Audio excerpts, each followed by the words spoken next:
Fidèles téléspectateurs, bonjour et bienvenue dans ce flash d'information sur Maliba TV1.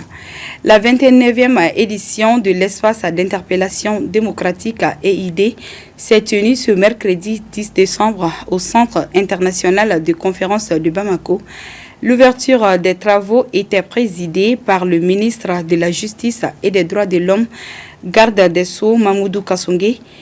Il était accompagné du médiateur de la République, Mme Sanogo Aminata Malé, ainsi que de plusieurs autres personnalités du pays. Pour cette édition, 24 dossiers ont été retenus pour lecture, portant sur diverses préoccupations citoyennes adressées aux autorités compétentes.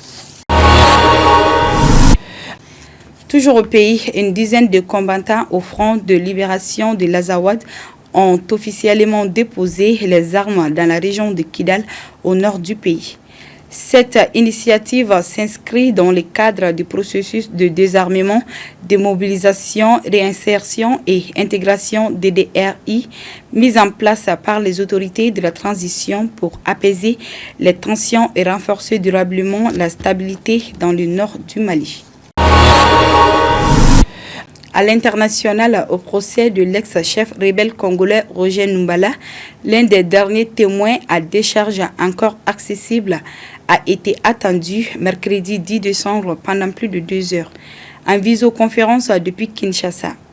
L'ancien cadre du RCD-N est revenu sur l'arrivée de l'ex-chef rebelle à Bafouassendé en 2000, sur l'organisation interne du mouvement ainsi que sur les responsabilités qu'il exerçait au sein de l'administration rebelle.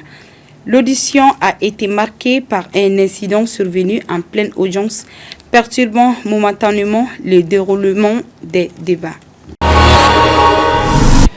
Terminant à Madagascar, la cérémonie de lancement de la concertation nationale s'est tenue mercredi 10 décembre.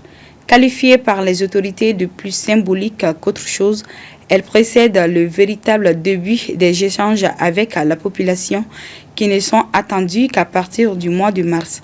Face à plus d'1 millier de participants, la ministre de la Refondation et le chef des églises chrétiennes chargés du pilotage de la concertation nationale ont donné quelques indications sur la manière dont se dérouleront ces consultations.